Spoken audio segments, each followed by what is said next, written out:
Before entering a race, a driver has to take their ARDS test in order to obtain their National B Racing licence. The youngest disabled driver ever to do this is Aaron Morgan. Aaron, you're the only disabled driver in the production BMW Championship. What's your story? Yes, I am the only disabled driver in the championship, and how I got here was I did a schoolboy motocross for 9 years, and then unfortunately in 2006 I suffered a big accident which left me a wheelchair user. Now when we used to go to motocross, it was kind of a whole family thing, you know, the whole family, mum, dad, sister, they all came along, so ultimately enjoy the weekend away. So ultimately this kind of seemed like the perfect follow-on. It's a very friendly championship. It certainly is. Now, how has the car been modified? The car has been modified. I control everything with just my two hands. So I have a lever just to the right hand side of the steering wheel, which I pull to accelerate and push to brake. And also I have an electronic clutch system, which enable me to have a manual gearbox in the car. That must have been rather expensive. Did you have some help? Yeah, I had some help. It was very expensive. I can't thank my sponsors enough for what they've done for me. So Adaptive Vehicle Hire, they're a big push and part behind my racing. Raw Motorsport, Robin, he does a lot of work on the car just to keep me kind of out and about. A company called VVAC, they fitted the automatic clutch system in my car, so I can't say thank you to enough of all of them. And Aaron, you're renowned for being super ambitious. What are the plans for the future? My plans for the future, I've just graduated from a sports science degree from Brunel University, and at the minute I'm currently thinking about trying out for the Paralympics in 2016 doing rowing, so I've just got to start training up hard for that, and maybe you'll see me there in the future. Well, does the road to Rio start at Cadwell Park then for Aaron Morgan, and ever present in the championship this year and one of the most popular drivers in the field, but he's got a little bit of work to do because he starts on the inside of row 8. It is Ben Winrow though who starts on pole position with Mike Tovey alongside them on the front row of the grid, then Liam Crilly and Harry Goodman on row 2. Ian Russell comes to his marks as we sit in car with Mike Tovey on the front row as the red lights are about to flash out and the race gets underway. It's a good start again from Mike Tovey, and once more Ben Winrow is slightly sluggishly away. Simon Glenn in the silver car makes a rocket ship getaway, whereas it's not so flash from Harry Goodman.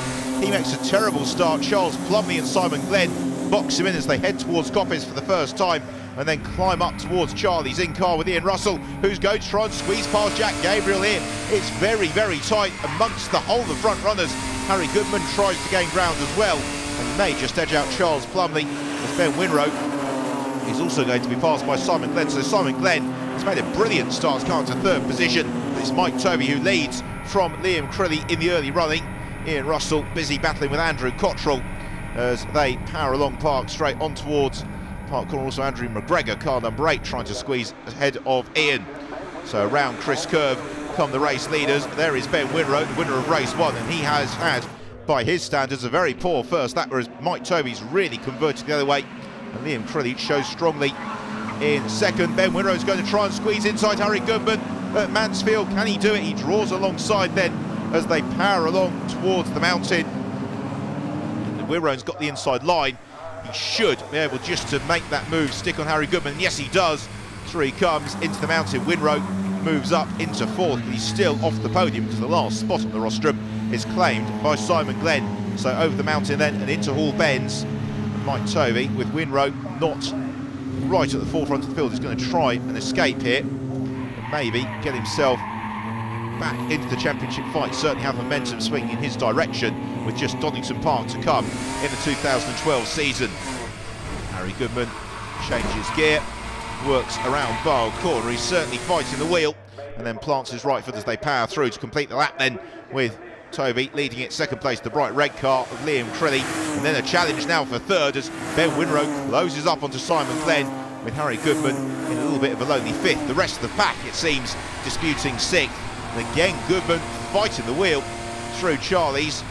As a spin for Simon Glenn, Ben Winrow takes some action. So does Harry Goodman over the grass. He bounces. Well, these BMWs, they make good rally cars. The way Harry Goodman kept his foot in, kept his pace. He's only lost a couple of places to Charles Plumley, and then the bright orange car of Miles Howard also came past him. Disappointing though for Simon Glenn, and you can see that's rather spread. The top runners out. It's now Plumley, Howard and Goodman engage in battle. This is for fourth position. as they work around Mansfield, accelerate towards the mountain. Oh, we go to see Goodman being able to challenge Miles Howard. Into the mountain they come. I don't think he's going to be quite close enough. You really need to be alongside long before the breaking point, because otherwise it's going to be a visit to the panel beaters that follows from the move. So up over the crest of the mountain they come into all bends. Miles Howard anxiously trying to squeeze through, and you really can't overtake there unless your rival makes an error. The hairpin, though, we have seen today from Liam Crilly, you can squeeze through. Miles Howard tries to do the same thing. Charles Plumley, though, plants the car further the end of the road, and again to the inside line into Barnes. So the 3 cars cover by about 2.5 car lengths at the moment. And a little bit of attack there from Harry Goodman. Sorry, Miles, says Harry, as they accelerate along, although I think it's fairly minor, and Miles Howard probably won't hurt, well, he'll felt it, but it won't really have slowed him down at all. Howard, though, consults his rear-view mirror as they power into Coppice once more, as there are fights going on throughout the field. Simon Glenn looking to try and join them, having spun through the field, as Aaron Morgan, there he is, right in the middle of the battle, which Simon Glenn is trying to latch himself onto the tail of, as Harry Goodman is in the thick of the action. Looks to draw alongside Miles Howard as they come along the Park straight. He's got the outside line towards Park here, and with Charles Plumley boxing Miles Howard in, we may see Harry Goodman around the outside. That's exactly what he's able to do. So up into 5th climbs Goodman. Now, can he make that 4th as he chases Charles Plumley through Chris Curve? Quick corner, Chris Curve. You've got to get the exit perfect for the braking into the gooseneck, and Charles Plumley might be a little bit offline there. You know, he is. He goes right across the grass. Now let's hope he doesn't torpedo his rivals as he comes back on. He finds the brakes. So does Harry Goodman, and Goodman climbs up into 4th. Miles Howard around the outside. He moves into 5th, and Charles Plumley, it was a small error with big consequences. He loses 2 spots. He slips down into 6th as the battle's going on throughout the field. There's Jerry Brown in the number 98 car. He's got Aaron Morgan then right on his tail. Wherever you look, there are battles going on throughout the field, as over the mountain then this fight for 4th. Absolutely enthralling tussle. And what can Harry Goodman do about pulling away from Miles Howard? That's really what he wants to do. Howard seems very happy to stay right in his wheel tracks at the moment, as Jerry Brown looks to try and move ahead of Andrew Cottrell. Cottrell swoops across, takes the racing line into the mountain, and Simon Glenn is climbing up on the rear of that tussle as well. So we've got these 1, 2, 3, 4, 5 cars, and Simon Glenn tries to bully Aaron Morgan out of the way into Hall Bends. Aaron's made of sterner stuff than that, and so he sticks his racing line. No way through for Simon Glenn, as around the hairpin then accelerates Aaron Morgan and through to complete another lap. We're moving into the later stage of the race here, and so Simon Glenn, he's got his headlights ablaze. I don't think it's really going to quite influence Morgan. Morgan just plants the car in the middle of the road, and as a result Simon Glenn can't gain the ground, as Mike Tovey has utterly dominated this race. He converted the start, and thereafter he's pulled away from Liam Crilly, and he heads round towards the checkered flag, but it is still anybody's race for 4th position. Charles Plumley again a little bit offline through the gooseneck, and again he goes onto the grass, and Plumley bounces down the hill, and that will have given his blood pressure quite a spike. And Plumley, though, he doesn't lose a position. He holds on in 6th. Stuart Waite in 7th, just a little bit too far back to capitalise, but it shows how hard Plumley is pushing. Those Marangoni tyres have had to work very, very hard around the Lincolnshire circuit. There's Simon Glenn tries to pass Jerry Brown on the last lap.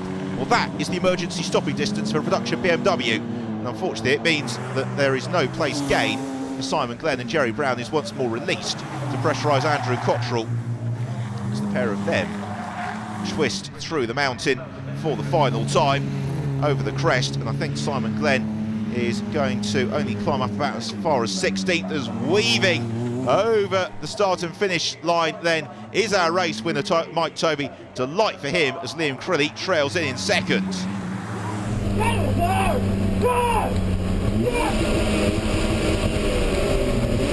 Fairly safe to say that Mike Tovey enjoyed that, and why not, taking a dominant victory, almost 5 seconds over Liam Crilly, with Ben Winrow then completing the podium from Harry Goodman, Miles Howard and Charles Plumley, the battle of the race.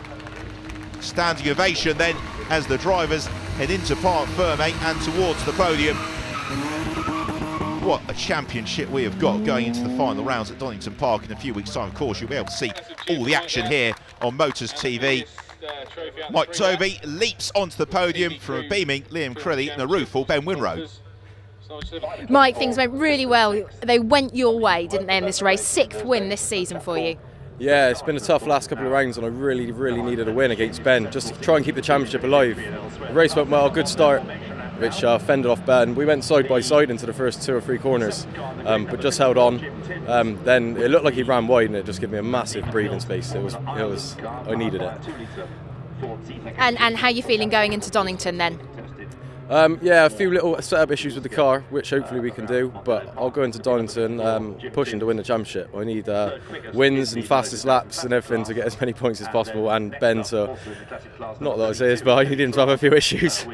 But yeah, bring on Donington. Liam, 2nd podium of the day, you're moving up. Yeah, it's more like it. That was a much better performance from me, even though it was a bit more of a boring race than the first one. But yeah, strangely though, because I was keeping Mike on his first couple of laps, but the car lost power randomly in lap 3 or 4. That gave him like a 50-metre lead, and I just couldn't get it back. And then I was trying too hard, pushed the car off the track a couple of times, and it started falling apart on me, so I just nursed it home after that. A little bit out of position really, as to where we're used to. 3rd's still good, still points for the championship, so we still carry the advantage into Donington. Finished the race as well, which is really key. We've still got a drop score in hand, which is really handy. Exactly the position we wanted to be in to go to Donington. Just need one good finish at Donington, and we're home and dry. So. Well, we cannot wait for Donington Park as Ben Winrow leads the way, just over 10 points as advantage from Mike Tovey, with Matthew Parks and Liam Crilly an equally tight tussle for 3rd in the standings. We end the day at Cadwell Park with Mike Tovey notching up a 6th win this season, but with the championship title still very much in Ben Winrow's sights. There'll certainly be all to drive for at Donington. We'll see you there.